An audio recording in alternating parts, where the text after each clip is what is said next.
Je m'appelle Nadia et à mes côtés, c'est ma petite sœur Gloria. Je lui ai proposé de m'accompagner dans ce témoignage parce qu'elle aura beaucoup à dire aussi.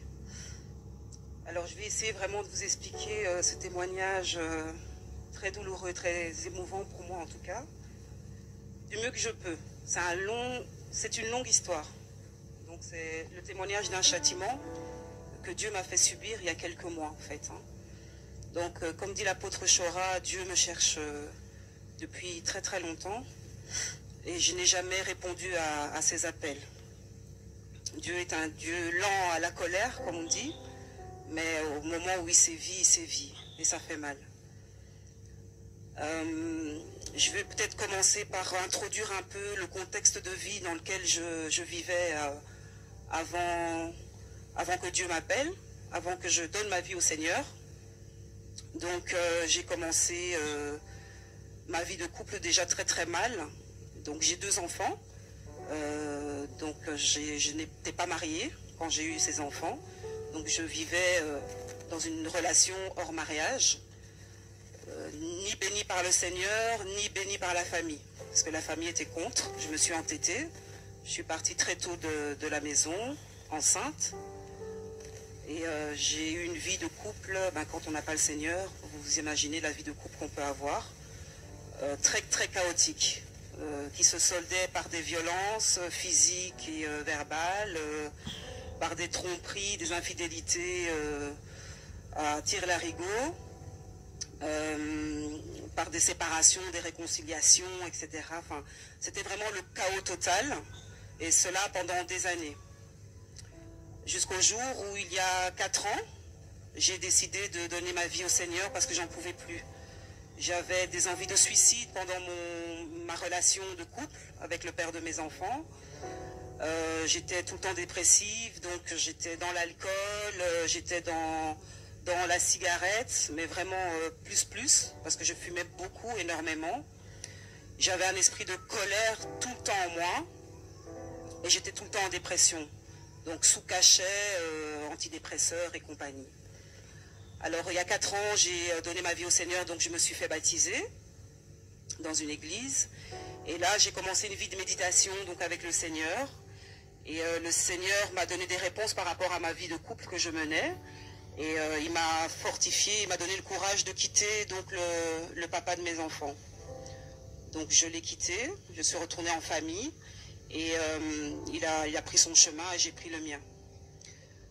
Donc voilà, mais le Seigneur m'a sorti d'un péché, mais je suis retournée dans un autre péché. Je me suis attachée à un homme qui était marié. Donc j'ai commencé, au bout des 2 ans de séparation avec le père de mes enfants, j'ai rencontré un homme. Cet homme était marié. Donc je le savais dès le départ. Donc c'était même pas une cachotterie de sa part. Donc voilà, donc je me suis vautrée encore dans un péché. J'ai eu cette relation pendant 2 ans avec cet homme marié, tout en continuant évidemment ma vie de prière. J'étais un peu une chrétienne volante, j'allais dans toutes les églises, notamment ICC, une fois chez ICC, une fois à la Nouvelle Jérusalem.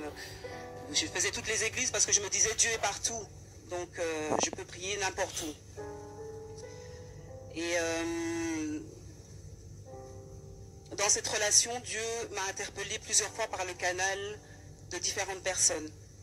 Donc des frères, je suis de Bruxelles en fait, donc ça je ne l'ai pas précisé. Donc il y a une assemblée à Bruxelles et donc 2 frères m'ont interpellée par rapport à ma relation. C'était Dieu qui parlait. Je me suis entêtée en disant mais non, etc. Je n'y croyais pas. L'apôtre Chora aussi m'a interpellée 2 fois je pense. Il m'a délivré même d'un esprit de mort. Mais je me suis entêtée. J'ai continué avec cette relation adultère. Il m'a interpellée au travers de ma sœur aussi.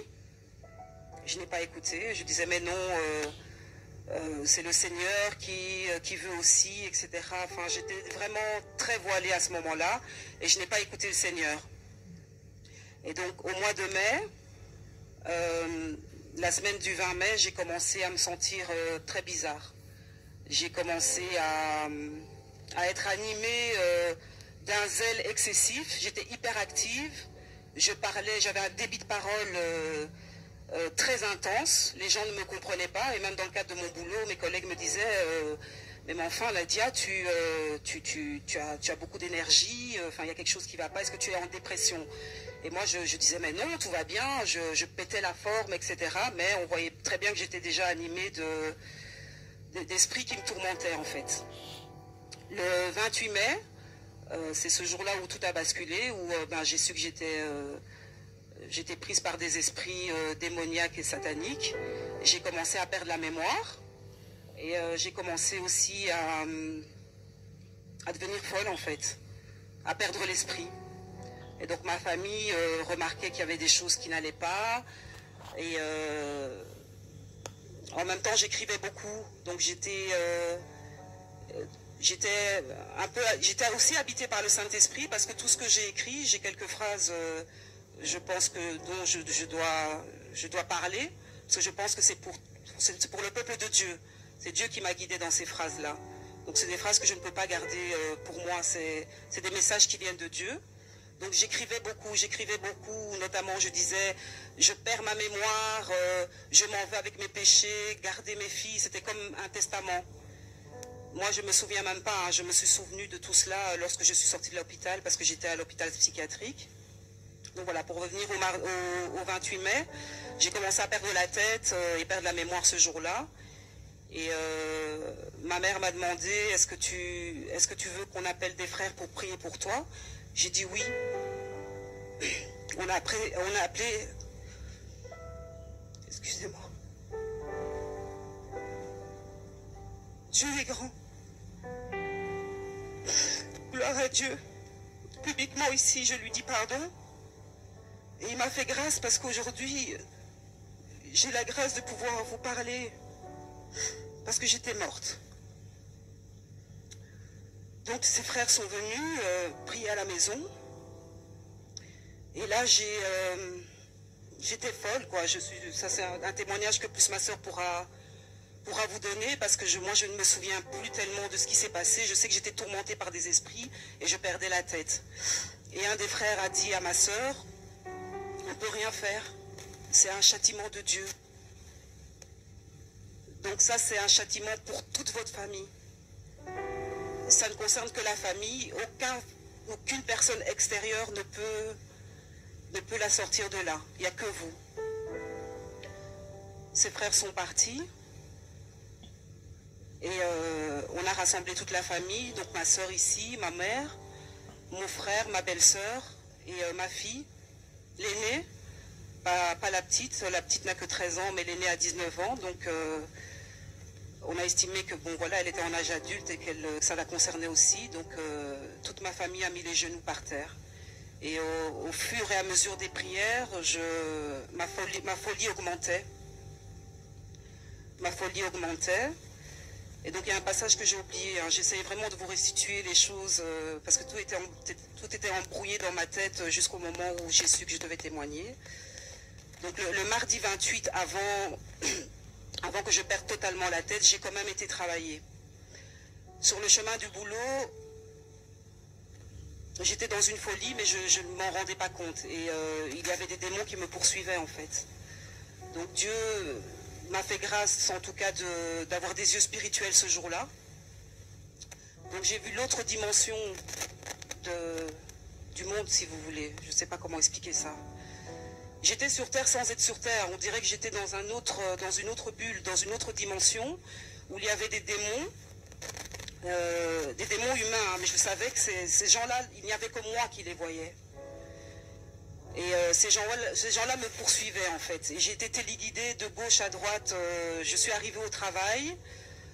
Ce jour-là, je n'ai pas travaillé. Je n'ai fait que prêcher la parole de Dieu.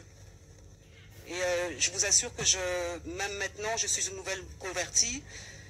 Je ne connais pas la parole de Dieu. J'ai fait mon baptême, et là, c'est une petite parenthèse que j'ouvre par rapport aux églises et aux pasteurs qui ne donnent pas l'explication de ce que c'est le baptême. Quel engagement on a vis-à-vis du Seigneur quand on se baptise.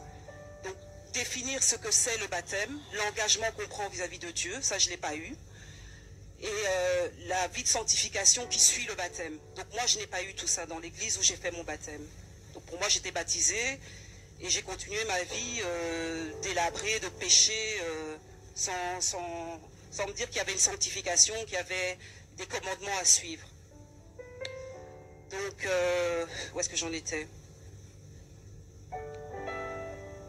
Quand je suis arrivée au travail, j'ai prêché la parole de Dieu. Je connaissais toute la Bible par cœur. J'ai commencé à prêcher la parole de Dieu auprès de mes collègues. Et mes collègues voyaient très bien que ça n'allait pas mentalement, quoi. Donc, ils m'ont laissé prêcher, puis ils m'ont dit, une collègue m'a dit, tu sais, je pense que tu es en dépression et en burn-out, que tu commences à être atteinte de folie. Il vaut mieux que tu rentres chez toi et que tu ailles voir un médecin. Et moi je disais mais non, tout va bien, j'aime le Seigneur, c'est tout, c'est parce que vous êtes des incroyants, enfin bon, bref. Je suis sortie du travail en me dirigeant vers un endroit, mais je suis arrivée à un autre endroit. Donc j'étais vraiment téléguidée par des esprits démoniaques en fait, qui me poussaient au suicide. Je suis arrivée dans un immeuble, je ne sais pas comment, où il y avait toutes les fenêtres ouvertes, où plusieurs personnes, ces démons qui ressemblaient à des humains, que moi je voyais, me disaient, ben, il y a un appartement qui est là, essaye de rentrer et voir, c'est pas toi qui veux visiter un appartement. Et moi, complètement troublée, perturbée, je dis oui, ça doit être moi. Et je suis montée, c'était un appartement de 10 étages, je suis montée au 10e étage, il était libre cet appartement, et toutes les fenêtres étaient ouvertes. Et je m'approchais vers les fenêtres, en fait, pour me jeter. Ces démons toujours derrière moi. Et Dieu est grand, vraiment, parce qu'à ce moment-là, ma sœur m'a appelée. Et elle m'a dit, où tu es? Alors j'ai dit, je sais pas. Elle dit, où tu es? Alors j'ai dit, je sais pas, je suis dans une commune ici à Bruxelles et je suis dans un appartement. Elle me dit, alors je lui dis, c'est Dieu qui me dirige, je lui dis. Elle me dit, tout ce que tu fais là, c'est pas de Dieu. C'est pas de Dieu. Enfuis-toi de là, rentre à la maison. J'ai commencé à courir. J'ai laissé donc ces démons derrière moi. J'ai commencé à courir. J'étais enfermée dans l'immeuble. Enfin, j'ai su sortir de l'immeuble. Et je me suis enfermée dans une cabine téléphonique, en fait, où j'ai téléphoné à ma sœur, qui n'avait plus d'unité. Moi-même, mon portable, j'avais plus de batterie. Et là, je suis rentrée à la maison. Et ce fameux mardi, c'est le jour où ma délivrance a commencé, parce que là, j'étais atteinte de, même pas folie, mais la folie extrême, ce qu'on appelle la schizophrénie. En tout cas, j'étais diagnostiquée, quand j'ai été internée, schizophrène. Donc on est resté 4 jours. J'ai eu 4 jours de délivrance et 2 jours de coma. De coma spirituel. Enfin, mon âme n'était plus là. Je respirais, j'étais là, à côté de mes proches, mais moi j'étais partie. Ce que Dieu, en tout cas, m'a fait grâce de voir, c'est que j'étais dans mon cercueil. J'ai vu ma tombe. J'ai vu que j'étais dans le cercueil. Et à un moment donné, j'ai été propulsée dans la galaxie, l'espace. J'ai vu quelques étoiles. Et je suis restée, j'ai l'impression que je suis restée vraiment dans cette galaxie pendant une éternité. Ça durait et j'errais, mon âme errait, j'errais. Je me demandais, mais qu'est-ce que je fais là? Qu'est-ce qui se passe? Et il faisait noir. Il faisait noir. Et après ce que j'ai vu les ténèbres, donc une nuée très sombre, et une nuée et la lumière en fait.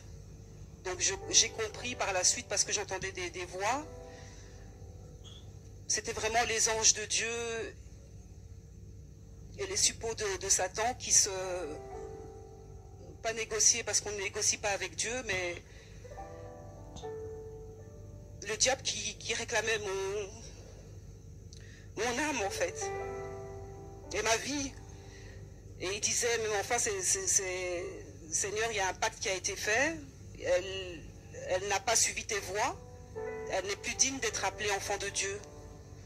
Donc elle est devenue mon enfant, donc voilà, il faut nous la laisser. Donc c'était vraiment comme s'il y avait un combat spirituel entre les ténèbres et la lumière. Et à ce moment-là, je sais pas, un esprit démoniaque m'a pris et m'a demandé si j'étais prête.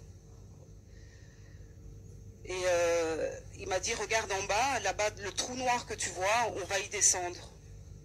Et là, j'ai commencé à crier. Et je criais réellement, puisque ma sœur m'a dit par la suite, quand j'ai retrouvé mes esprits, que Dieu est vraiment grand et il a tout fait. C'était vraiment sous son contrôle, parce que la manière dont tu criais, c'est pas possible qu'on n'ait pas eu des voisins qui sont venus à la maison pour réclamer des tapages nocturnes en plus, puisque ça se passait la nuit. Et donc cet esprit démoniaque m'a précipité dans le trou. Et en fait, j'ai vu de la terre, on descendait vraiment les profondeurs de la terre. J'ai vu beaucoup de terre et il faisait noir, et je criais, et il faisait noir. Et au plus on s'enfonçait, au plus je criais. Et puis à un moment donné, on s'est arrêté, comme dans une espèce d'ouverture, comme dans une grotte. Et là, l'esprit m'a dit, est-ce que tu es prête? Parce que ici, c'est l'enfer. Et on va commencer à prendre... Je suis vraiment désolée. Hein. Donc je disais la fois passée, c'est quelque chose que j'ai enfui dans ma mémoire. Je ne voulais pas témoigner à la base. Mais Dieu me pousse pour libérer son peuple, donc je ne peux pas garder ce témoignage pour moi, mais ce que j'ai vécu est très douloureux. Donc cet esprit démoniaque m'a expliqué que voilà, ici c'est l'enfer, on va commencer à atteindre le premier niveau, et il m'a expliqué qu'il y avait 7 niveaux en enfer. Et que là, on allait commencer au premier niveau. Donc il m'a amené au premier niveau, moi je fermais les yeux et je disais non, non, et je criais au Seigneur. Je disais, Seigneur, Seigneur, non, pardon pour ce que j'ai fait. Je me repentais. Et l'esprit démoniaque me disait, c'est trop tard, c'est trop tard. Voilà, ça c'est le premier niveau. Et là, j'ai vu des bêtes horribles comme des serpents, des scorpions, enfin des bêtes qui n'existent pas sur cette terre. On est descendu au deuxième niveau. Il m'a dit, voilà, ça c'est le deuxième niveau. Moi, toujours en train de crier, non, je veux pas, Seigneur, Seigneur, libère-moi. On est descendu au troisième niveau. Et au troisième niveau, il m'a montré une personne qu'on châtiait, en fait. Donc cette personne était un homme. Et cet homme recevait des coups de couteau. Et à chaque coup de couteau, qui transperçait son cœur, il ne mourait pas. Il ne mourait pas, le sang giclait, cet homme pleurait, criait, et la plaie se refermait. Et puis il recevait des coups de couteau toujours au même endroit, et le même processus se répétait et se répétait. Et cet esprit démoniaque me disait, tu vois le châtiment, ça c'est éternellement que cette personne-là va être comme ça, en tout cas trucidée par ce couteau. Et je criais, je disais pitié Seigneur, Seigneur pardon pour tout ce que j'ai fait. Et pendant ce temps-là, ma soeur me disait que effectivement il y a eu des moments où tu étais par terre, à genoux, et je demandais pardon au Seigneur, et eux ne comprenaient pas. Et en fait c'était ma descente aux enfers. Je suis arrivée au 4e niveau, et cet esprit m'a expliqué que le 4e niveau était le niveau de mon châtiment à moi par rapport au péché dans lequel j'étais. Donc péché sexuel, hein, puisque j'ai été condamnée par rapport à ça. Et là on m'a prise et on m'a mise sur une espèce de grande pierre. Je ne sais pas si vous voyez au temps, je pense du Moyen-Âge, où on châtiait les gens... on mettait les gens sur une pierre et puis on les tirait, on les écartelait avec des lanières. Donc j'étais sur ce genre de pierre-là. Il y avait d'autres filles, il y avait que des filles à ce niveau-là. On m'a mis sur cette pierre, on m'a ligoté et on m'a laissé là. Et tout ce que je voyais là en dessous de mes pieds. Donc la pierre était debout, hein, pas couchée. Donc j'étais vraiment contre un mur. L'enfer ressemble à une grotte, en tout cas là où j'étais, au niveau... C'est une grotte en fait. C'est une grotte où il fait sombre, où il y a du feu à gauche et à droite. C'est un endroit très lugubre, où on n'entend que des cris d'épouvante qu'on n'a jamais même entendu dans des films d'horreur. Et moi je criais, on criait avec toutes les filles. Et les démons venaient, me touchaient, me pressaient à mes parties intimes. Et l'esprit m'a expliqué que ton châtiment c'est d'être... ton châtiment c'est d'être violé éternellement.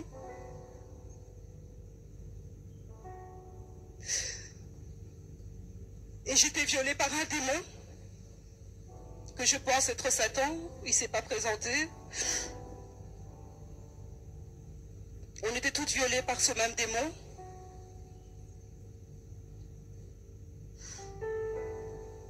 Et naissaient des enfants de ces relations en fait. Tu n'as pas le temps de dormir en enfer. Tu ne dors pas. J'ai cru que j'y étais depuis des siècles. Et c'est sans arrêt. On ne ferme pas les yeux en enfer. On n'a pas un temps où on peut se dire « Ah, mon bourreau est parti, je peux un peu fermer les yeux et je dors ». Non. C'est sans cesse, c'est sans arrêt.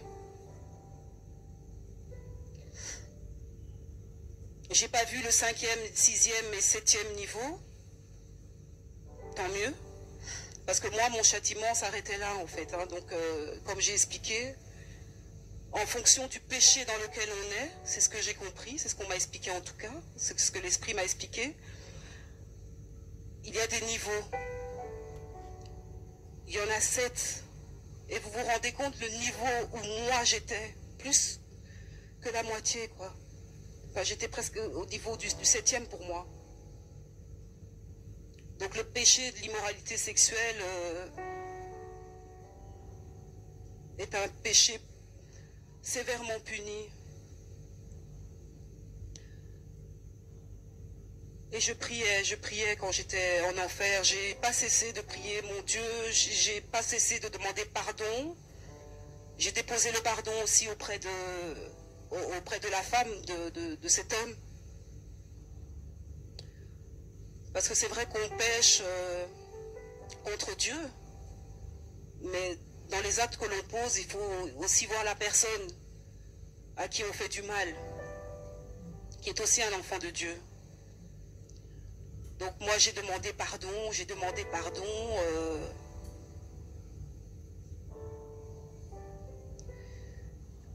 et puis un ange de Dieu est revenu me prendre et il m'a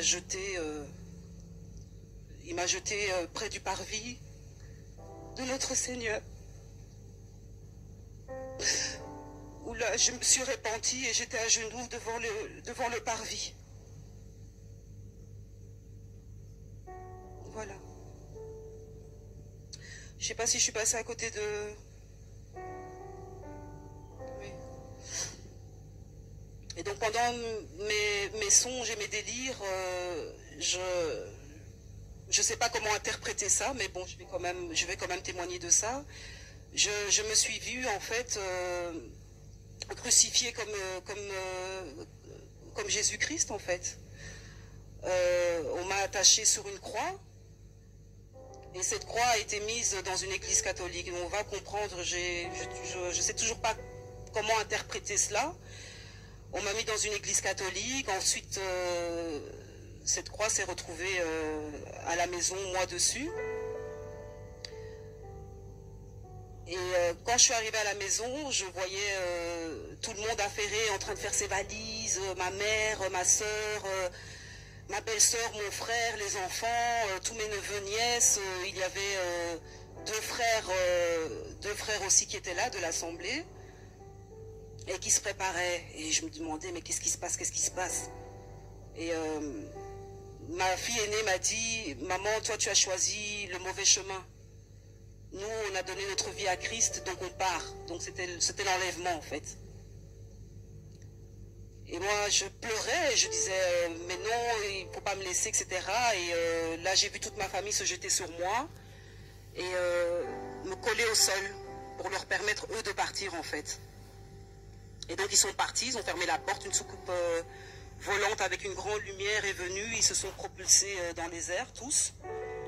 Et moi, je suis restée là, dans l'appartement. Et puis, tout d'un coup, ce qui s'est passé, c'était incroyable. J'ai commencé à voir que le soleil s'assombrissait, les ténèbres arrivaient, qu'il y avait comme des bombes qui commençaient à exploser de gauche à droite, et je regardais par la fenêtre. Il y avait des bêtes qui ressemblaient beaucoup à ce que j'ai vu quand j'étais en enfer, qui commençaient à monter de partout. Je regardais et c'est par la suite, hein, en discutant avec la famille et en lisant dans Apocalypse que je me suis dit que c'est l'Armageddon, quoi, en fait.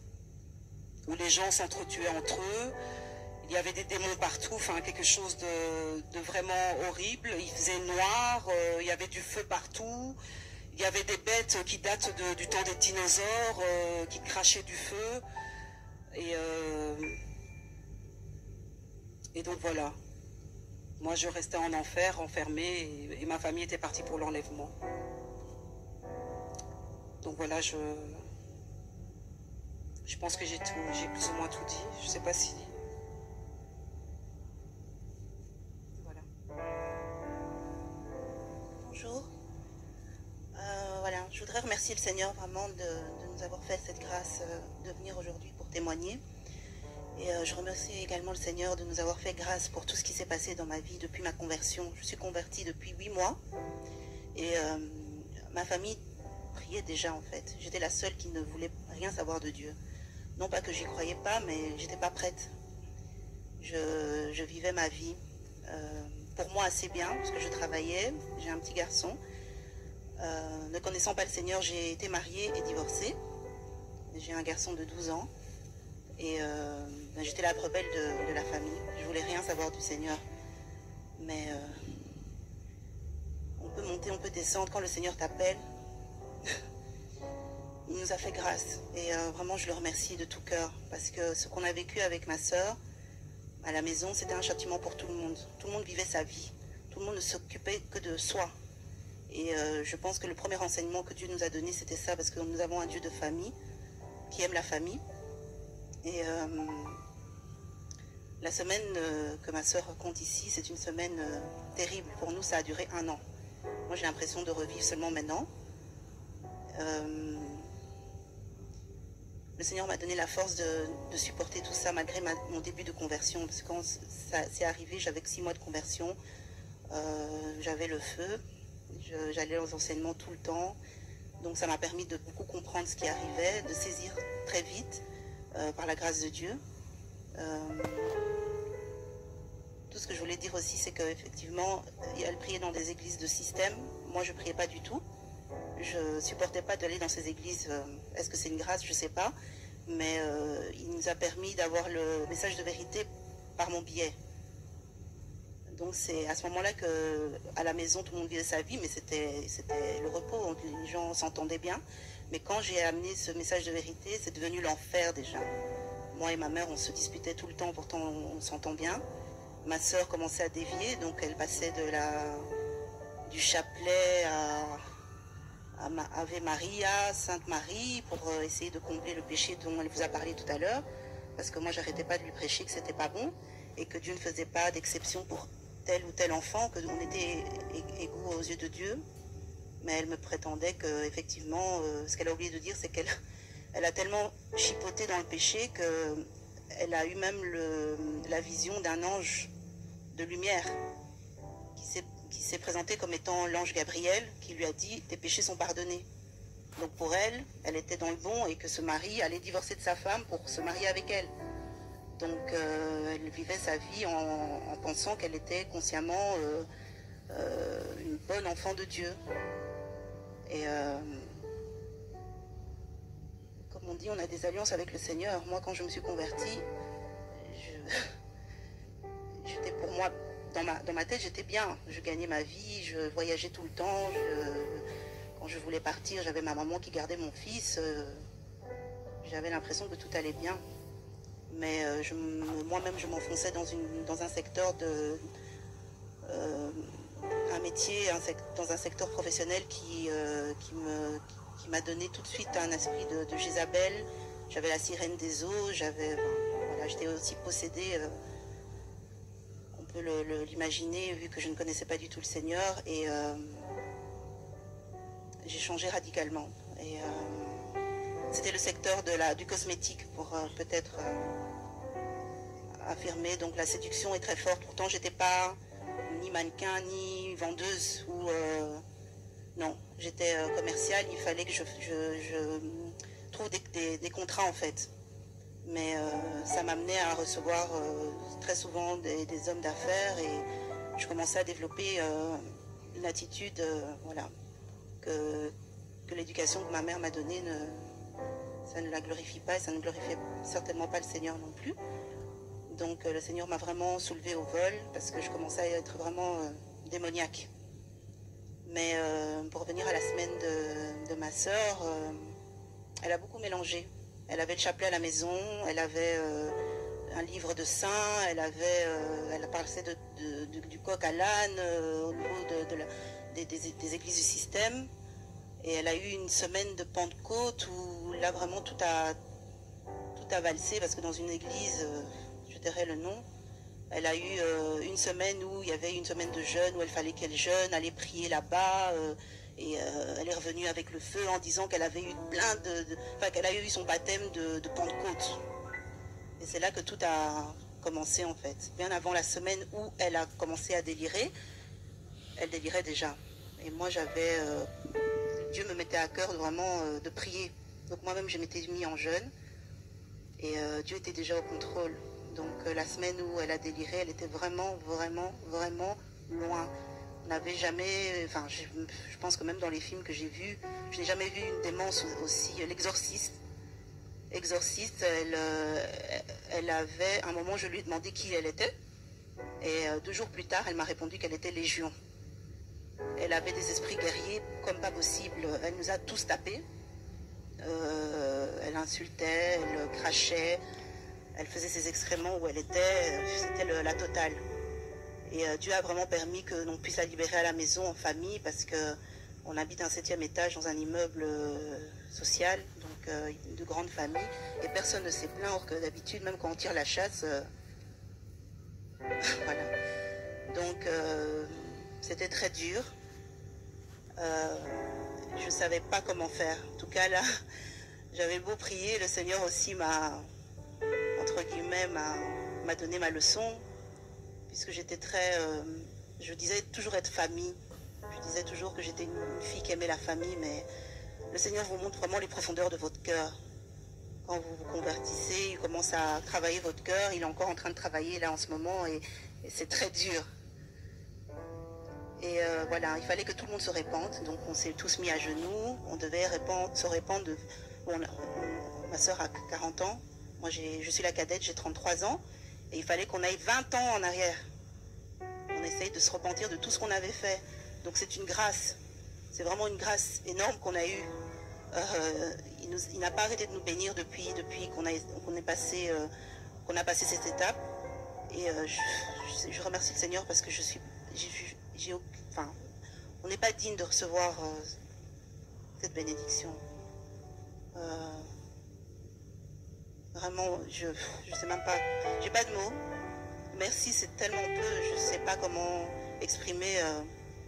La semaine où elle était, elle voulait, en fait, le Seigneur voulait aussi qu'on reprenne chacun nos places, parce que moi j'étais la cadette, mais vu que j'avais une vie professionnelle assez agitée, je commençais à être la grande sœur, commençais à commander mon grand frère, et ça, le Seigneur n'aime pas le désordre. On a un Seigneur, vraiment un Dieu d'ordre. Et ce jour-là, il fallait que tout le monde reprenne sa place. Et donc j'ai repris ma place de petite sœur. Et La délivrance s'est faite qu'en adoration. On a adoré le Seigneur, on lui a dit à quel point on l'aimait, à quel point on était égaré, à quel point on ne voulait plus pécher, à quel point on avait envie et la conviction de devoir s'occuper des enfants qu'il nous a confiés, parce que nous sommes que les nourrices des enfants que nous mettons au monde. On a compris beaucoup de choses en une semaine. Et franchement, il a fallu beaucoup prier, mais on a beaucoup glorifié le Seigneur, bien au contraire de se plaindre, de se lamenter après la repentance. Et le Seigneur nous a fait grâce. Vendredi au matin, j'ai vraiment entendu le Seigneur me dire c'est bon, maintenant on peut l'amener à l'hôpital. Et elle était vraiment... la première fois qu'elle est arrivée en urgence à l'hôpital, elle était démente encore, elle avait encore tous ses esprits diaboliques, elle insultait, elle disait des gros mots, c'était horrible. Enfin voilà, elle était incontrôlable. Et le moment où on l'a laissée, le lendemain je suis revenue et comme Dieu est bon, ils n'ont pas voulu que je la revoie parce qu'elle était attachée, elle était sur calmant. Et comme elle est majeure, maintenant c'était l'État qui la prenait en charge en fait, donc j'avais pas de droit sur elle. Et mais le Seigneur m'a permis d'être rassurée parce que dans un grand hôpital, j'entendais quelqu'un chanter Alléluia, Alléluia. C'est là que j'ai compris qu'elle était délivrée et que le Seigneur est trop grand, le Seigneur est trop bon, il est puissant.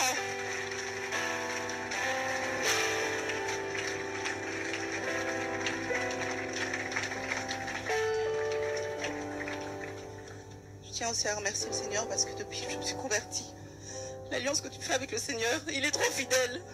Le moment où j'ai donné ma vie au Seigneur, j'ai dit Seigneur, en tout cas, on a trop joué avec nous. On est passé par beaucoup de difficultés au niveau de familial, au niveau de la spiritualité. Si c'est toi vraiment Dieu qui me parle, le vrai Dieu, l'unique, le Créateur, fais que toute ma famille se convertisse. Et en moins de 3 mois, toute la famille s'est convertie.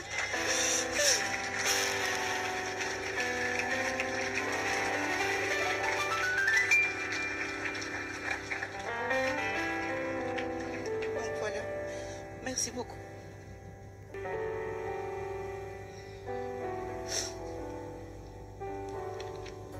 Un passage qui dit dans la Bible, je ne sais pas exactement où, qui dit que quand un esprit sort, oui, il revient 7 fois plus fort. Alors dans mon récit, j'ai bien dit que j'avais eu ma délivrance par le canal de l'apôtre Chora, malgré que j'étais toujours avec cet homme marié et que Dieu m'interpellait, me disait laisse Dieu, qui je suis Seigneur, merci. Dieu m'a même interpellé de lui-même, il est descendu de son trône et il m'a parlé, il m'a dit je suis l'autorité. Ce jour-là j'étais paralysée dans mon lit, j'ai pas su me lever de mon lit, tout ça parce qu'il voulait me sauver. Dieu ne veut pas qu'on se perde. Il souhaite que tous ses enfants soient sauvés, ne périssent pas.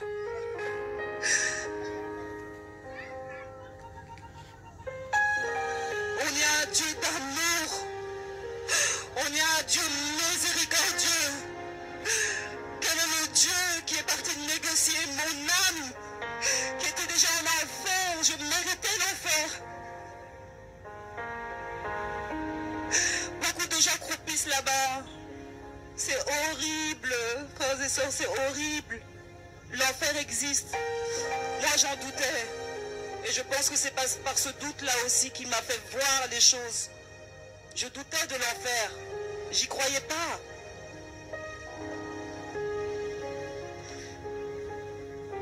Tenez votre délivrance alors. Sortez du péché. Cherchez le message de vérité. La première pierre que je jette, c'est sur moi-même. Parce que je me suis abandonnée auprès des pasteurs, auprès des églises. Je n'ai pas ouvert ma Bible par moi-même. Savoir qu'est-ce que dit la parole par rapport au péché. Hein? Ces